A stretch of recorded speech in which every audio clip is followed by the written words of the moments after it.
I started broadcasting my gameplay. I even sent you an invite.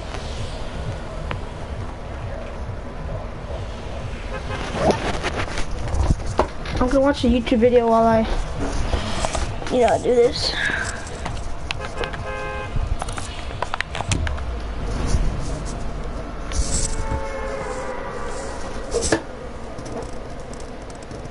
What do you mean? This game doo-doo. With the release of Ant-Man and the Wasp, we now have 20 movies in the Marvel Cinematic Universe. So today we're going to stop and rank all 31 heroes from the worst to the best. As we dive into this, I'm not ranking them based off of their power level, but more based off of character arc, their development, how much they've lived up to their potential inside the universe, how they've been used inside of these films, that sort of thing. With that in mind, if you're a movie lover that loves to talk with other movie fans, join us down in the comment section. Give us your ranking, or at least your top 10 heroes of the MCU. I'd love to have a nice lively discussion about these characters that we all love. I know for me, I love to talk about these characters in movies all of the time. That's why I use the Marvel Amino to stay connected with other Marvel fans. Marvel Amino is a community within the Amino app with over 100,000 Marvel fans from all over the world. The best part of this app is that you're able to find people who are interested in the same things that you are. And you can chat with them using text or voice or a bunch of different options. And Amino's not just limited to Marvel. There's literally millions of Amino communities. Be sure to download Amino at the link in the description to join the community and start talking movies and Marvel. Once you download the app, be sure to follow me, Sean Chandler Talks About. Also, one more cool thing. Soon I'm going to be doing a live AMA Q&A over on the Marvel Amino. So if you want your questions answered about Marvel movies, be sure to follow the Marvel Amino and check out my YouTube channel for updates on the exact date and time for when that's going to happen. With that said, let's get started. Coming in last place is Quicksilver. It breaks my heart to put him here because I feel like he had the potential to be a great, interesting addition to the Marvel Cinematic Universe. We don't have a bunch of speedsters in this universe, so he would have a unique place, especially coming from that position of having been an adversary to the Avengers. Unfortunately, they decided to kill him off as soon as he became a hero, so he never really got the opportunity to get to know his character, expand him, give him a big character arc. It was just as soon as he's redeemed, he's killed off, and so for me, he comes in last place. Coming in at number 30 is War Machine. Now, I enjoy the Rhodey character, but unfortunately, he's never been able to get out of Tony's shadow. He's never stood alone as his own character. He's just kind of Tony's. Even the way that he's used in Civil War, he's hurt and injured as a way to motivate Tony and give Tony more reason to be angry. And so before that reason, he hasn't been able to stand on his own. Somewhat quite literally because his back got broken. But because of that, he comes in next to last place. At number 29 is Nebula. Honestly, I've never particularly cared much for the Nebula character, both as the antagonist or the anti-hero, or in Infinity War, she kind of joins teams with the good guys. She's never been particularly compelling to me.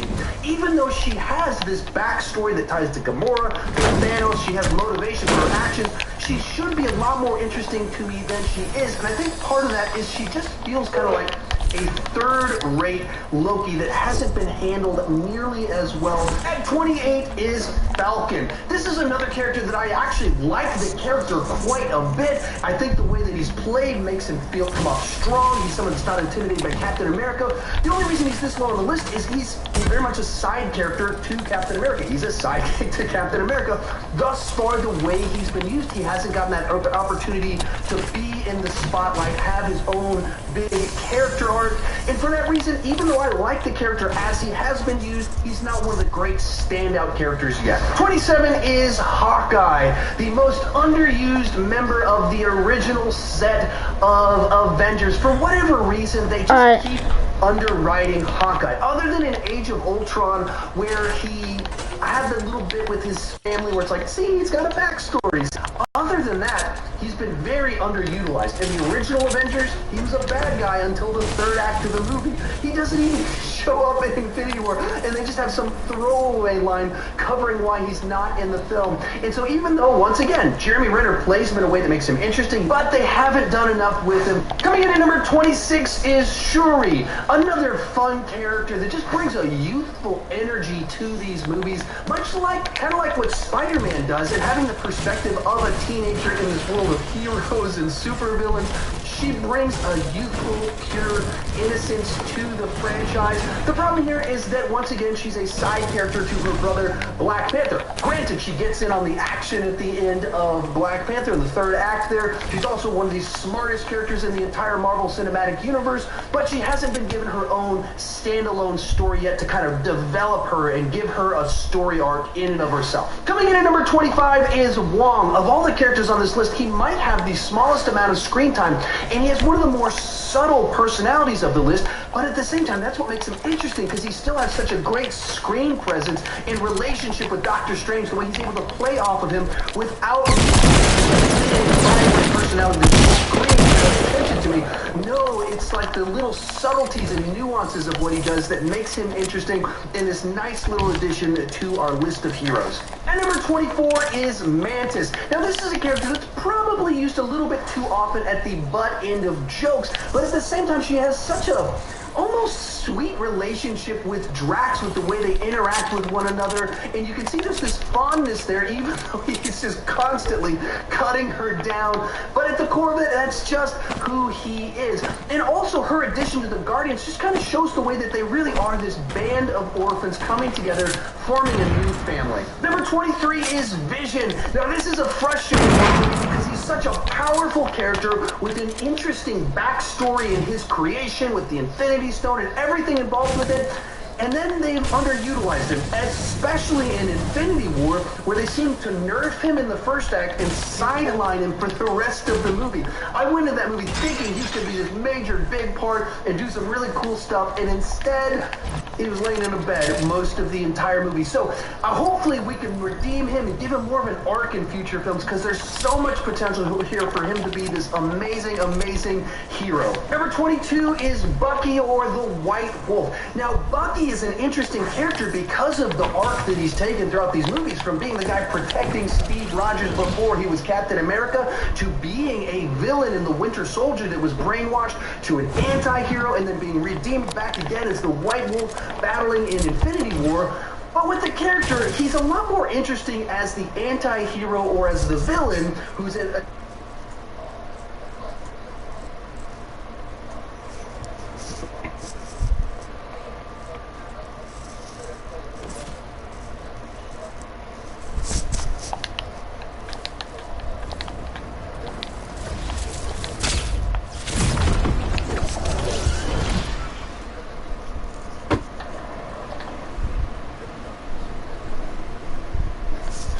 Yeah, I know, thanks. I know the storm too, thank you for reminding me.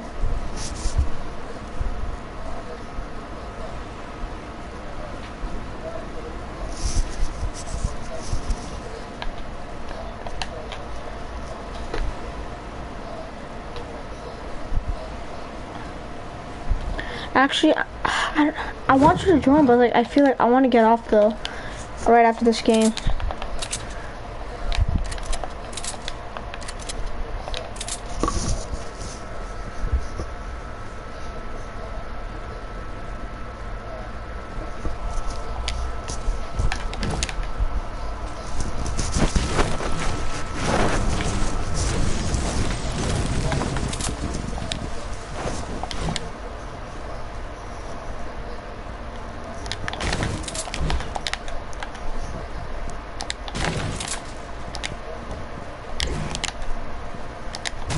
Alright. Thank you, bro. Appreciate it.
don't know. I might be on, like,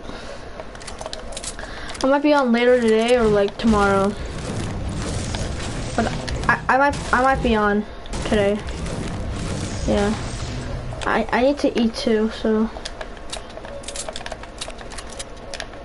Actually, I think I'm just gonna stay on. I just wanna watch this YouTube video. That's probably it.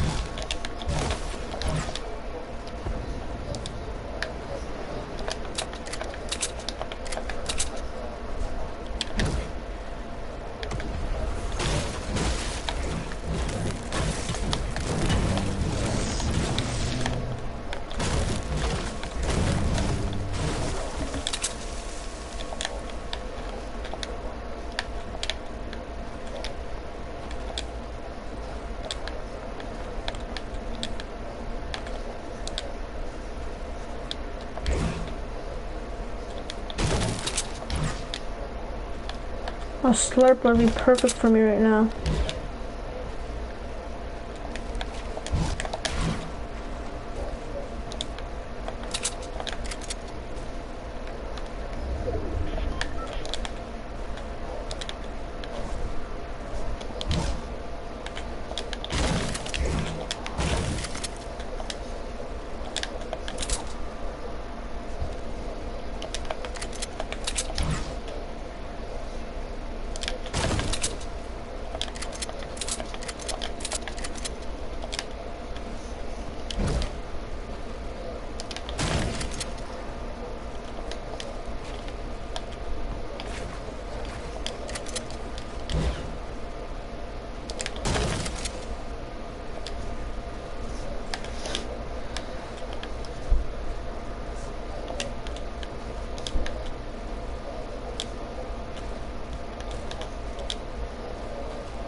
Bruh.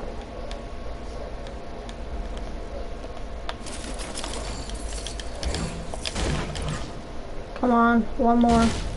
Let's go.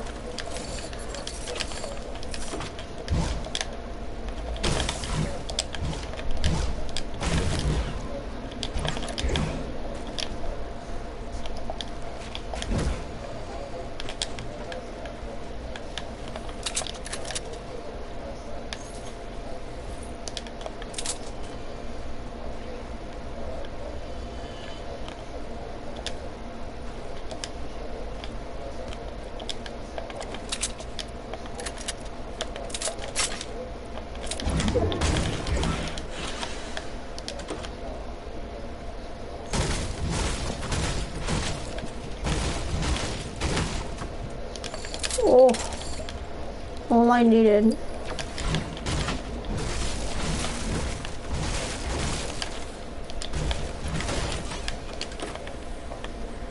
gotta be kidding me. You gotta be kidding me.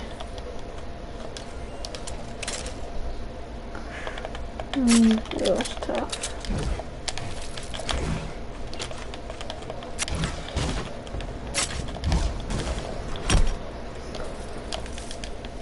I'm carrying a tack, so I don't need a submachine gun.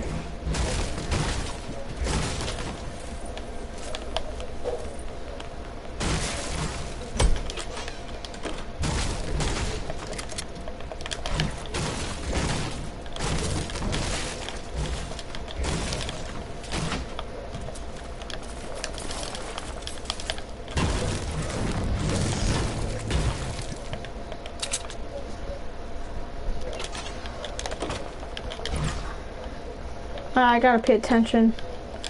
Oops. Oh wow, there's two people left? You gotta be kidding me. This storm is so big.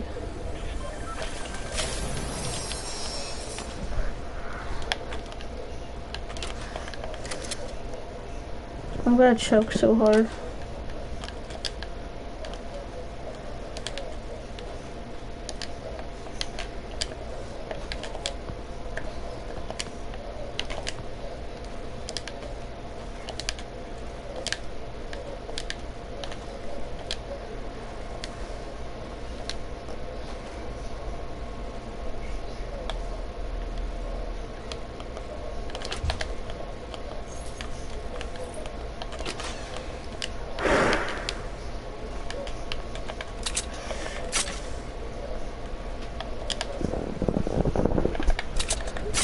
Guy here.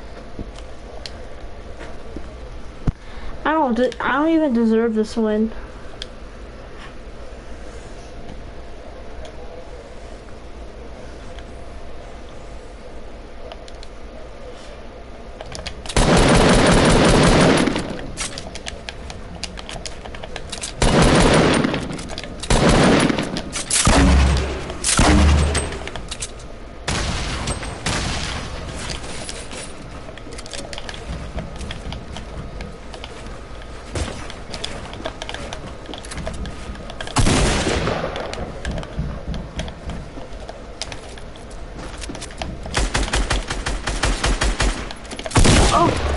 Yep, that's a rip for me. I couldn't see that guy.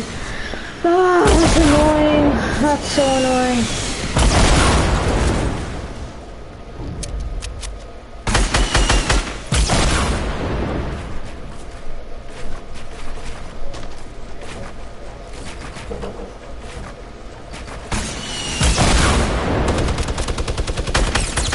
Oh, that guy won. That is the most cheekiest, worst player I've ever seen in my entire life.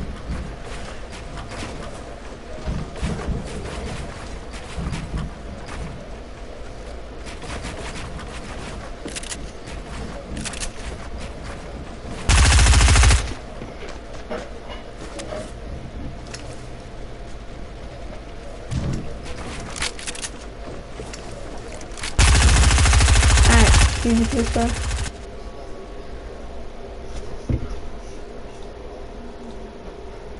Against odds with the guy that he's once protecting and has such a close relationship with him than he has as the hero, where they haven't seemed to have had a good story for him as a hero. So for me, as a villain, he's a lot more compelling than he has been as the White Wolf, so he's a little bit lower on this list. Coming in at number 21 is Baby Groot. Now they've given him...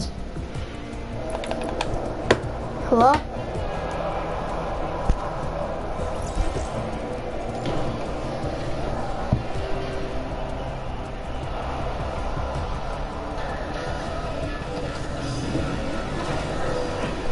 Rock a big football. Some amazing cute moments with the dancing. They've given him some funny moments like where he's eating the popcorn. And with Teenage Groot, they even gave him a little bit of a story arc and a little bit of redemption in his actions in that film. At the same time, Baby Groot, Teenage Groot hasn't quite had the heart yet of adult Groot that we had in the first film. And at times he's been pretty frustrating and annoying, especially in Infinity War where he's being such a teenager. I was like, oh, he's too teenager right now. That he didn't make him as fun or interesting as for me with what they've done with him thus far. Well, it's so interesting to watch this character grow up before our eyes. So he's a hard one to place on this list, but for me, I feel very comfortable with placing him at number 21. Bringing us into the top 20 is Scarlet Witch. Here's another character that, like